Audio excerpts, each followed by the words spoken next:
tá usando de whey hoje? Mais barato. Qual é a diferença desse para um outro whey melhor, no caso? Tu acha que é possível a gente chegar nesse peso? A gente não é que nem tem os outros pacientes, né?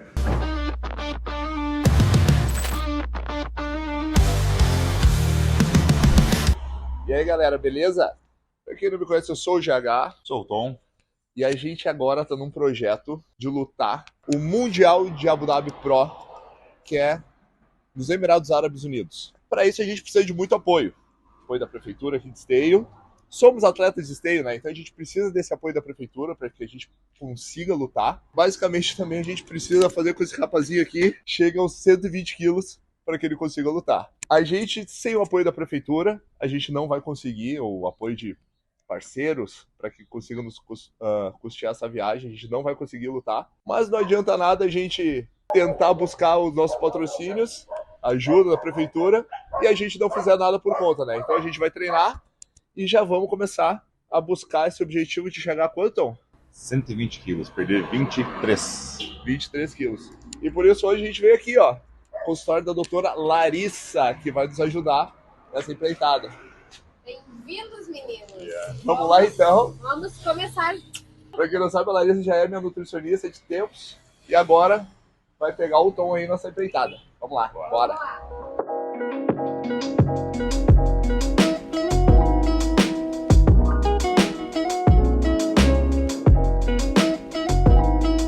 E aí, Tom, no lanche da tarde, então vamos pensar em botar o whey. O que tu tá usando de whey hoje? Mais barato. É, a gente não tem essa frescura não, é o que tiver, o mais barato. A gente tá tomando, até não vou falar a marca, né? Mas ele é da proteína vegetal, né? Do arroz e do leite. Ele tem 27 gramas de... Tá aí, é esse daí. 27 gramas de proteína e 10 de carboidrato. E 10 de carboidrato. Isso. Tá. Ele é um blend com proteína do arroz e proteína do soro do leite. Isso, tá? isso. Mais albumina e mais algumas coisinhas. Bom, o que acontece? Pra gente ter uma sinalização melhor de massa muscular, a gente precisa aumentar alguns aminoácidos. Aqui nesse blend aqui eu não tenho o aminograma que a gente chama, tá?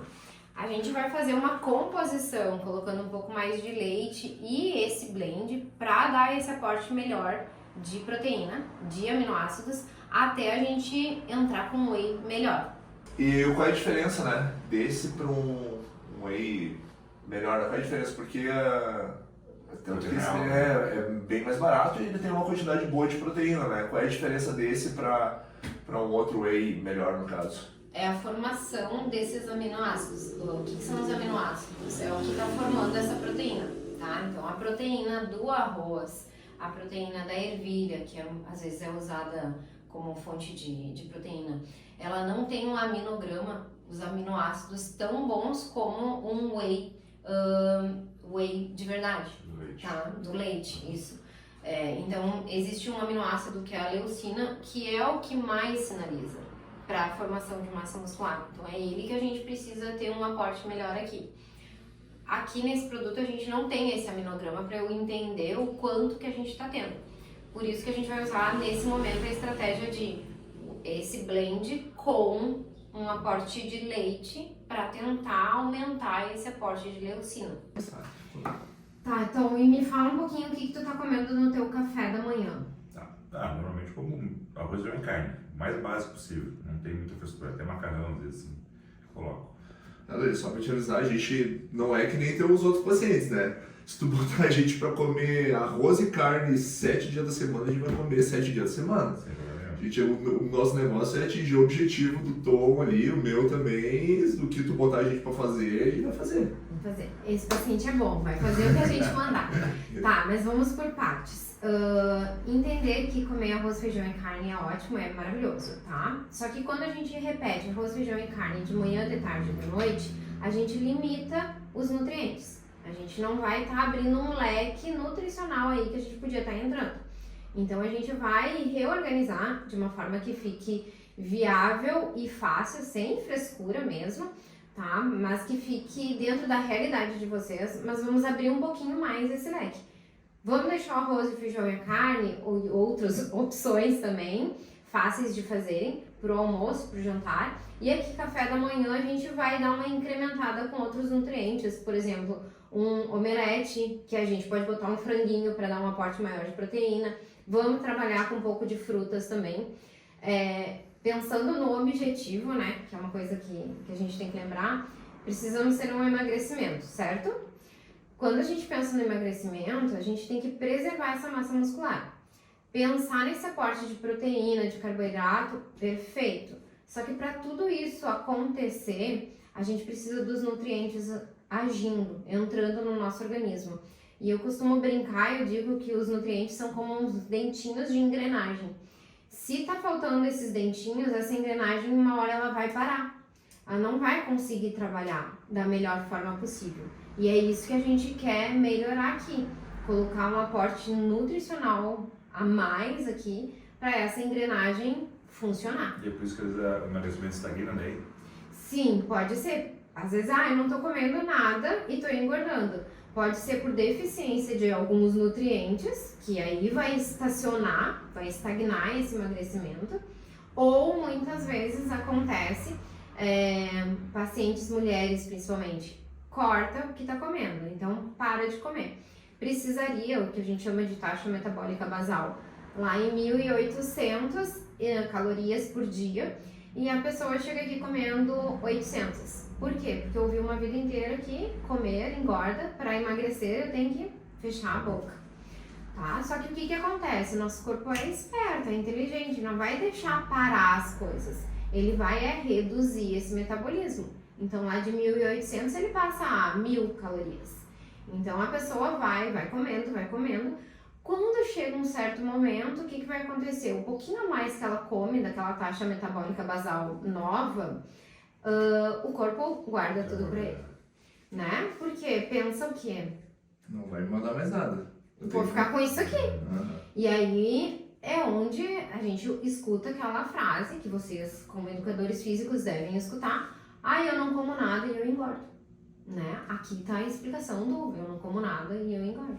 Então tu tem que nutrir essa pessoa, né? Então quando a gente pensa num processo de emagrecimento, não tem a ver só com déficit calórico. A gente precisa sim reduzir essas calorias, né? Se tu precisa 1.800, tu não vai comer 2.500. Mas muito a menos desses 1.800 vai acabar prejudicando a longo prazo. E pensar nutricionalmente, entrar com nutrientes mesmo para melhorar essa engrenagem toda. E aí, como é que ficamos agora então? Tá, então pensando nisso tudo que a gente conversou, organizei café da manhã, almoço, um lanche da tarde e o jantar, tá? Esse total ficou em 2.500 calorias, 1,8 gramas de proteína por quilo. Ainda não é o ideal que a gente quer, a gente vai trabalhar para aumentar isso, mas como tu veio comendo um pouco menos, bem menos do que esse 1,8 gramas por quilo, a gente vai aumentar para isso. Vamos ver como é que vai ser a tua resposta e aí a gente trabalha de novo para ajustar mais algumas coisas. Beleza. E não corre o risco dele aumentando essa... Pergunta negra, né? Ele aumentando essa taxa, seja essa quantidade de proteína, ele aumentar o peso? Não, a proteína, eu brinco que é um dos nutrientes que nos protege, tá? Para ela ser digerida, ela demanda mais energia, então ela vai precisar de mais calorias gastas para toda a digestão. E para a gente pensar no emagrecimento sem ter uma perda de massa muscular grande, um aporte adequado de proteína é importante, tá? Então aqui a gente tem que pensar numa redução de calorias, numa quantidade ideal pro tom, pensar nesse aporte de proteína para não deixar cair essa massa muscular. Quando a gente pensa no emagrecimento, vai vir gordura e vai vir massa muscular. Nosso objetivo é tentar manter o máximo possível essa massa muscular, tá? E ao mesmo tempo a gente tem que dar uma energia, porque senão ele não vai ter força para treinar, né? Então a gente tem que encontrar um equilíbrio. Então o que a gente fez? Entendemos inicialmente como que estava a alimentação dele. Traçamos o que é o ideal. A gente está aqui no real agora, tá? Então a gente vai trabalhar com essa realidade para depois entrar com mais algumas coisas para melhorar, tá? Então, dona Larissa, estamos aí com esse rapazinho com 144. Chegou aí com 144. A gente precisa ter o objetivo até novembro chegar a 120 para ele poder lutar com a JP. E tu vê que apesar de ele ter 144, ele tá acima do peso um pouco, mas ele não tem tanta gordura que nem uma pessoa de 144 quilos, né? Tu acha que é possível a gente chegar nesse peso? Vamos fazer o possível e o impossível, né? A gente fez a avaliação e aqui nosso resultado, quase 24% de gordura.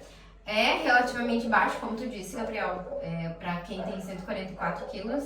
Normalmente a gente encontra o quê? Um percentual de gordura muito elevado. Às vezes não muito mais consegue nem elevado. pegar podipômetro, né? Exato. Então tem um percentual de gordura aí pra gente trabalhar e a gente vai focar nesse percentual de gordura. De que forma? Acompanhando, vamos modificar a alimentação, daqui 15 dias a gente vai se ver de novo e vamos entender o que aconteceu. A partir daí a gente traça novas estratégias, novas alimentações, novo treino, daí tá com vocês e vamos acompanhando. Então a gente organiza, acompanha e vamos traçando novas estratégias. Show de bola. Vamos lá então. Vamos fazer acontecer. Larissa, é o seguinte, né? A gente tava vendo, agora a gente tava em São Paulo, lutando brasileiro, e a gente colocou no Flow Grappling lá as lutas do Tom, do Mundial de 2022. E o Tom tava bem mais gordo, visualmente a gente olhando, né? E daí o Tom falou pra nós, eu tava com 132 quilos nessa época.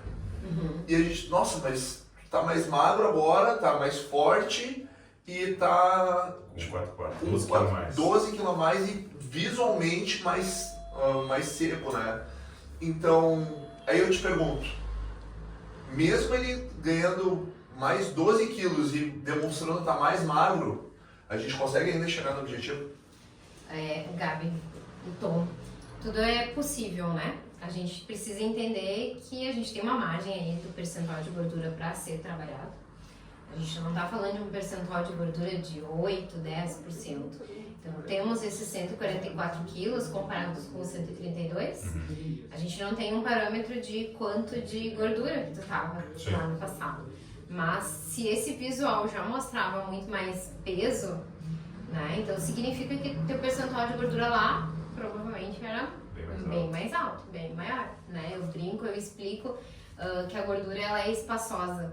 Né? Então a gente enxerga ela, diferente da massa muscular, que vai sendo mais compacta, então ela não ocupa espaço. Então a gente tem uma margem aí dos 23, quase 24% de gordura para reduzir, e é nisso que a gente vai trabalhar. A gente vai trabalhar para fazer esse percentual de gordura chegar ali, quem sabe nos 15, Tom. Vamos organizando para ir acompanhando para tentar reduzir ao máximo, mas a gente tem essa margem. Então esse peso, esses 12 a mais, provavelmente, se a gente comparar as fotos, é mais massa muscular, mas a gente tem esse percentual aí de gordura para trabalhar. Show. Vamos. Só a camiseta, quer dizer, a camiseta é contigo.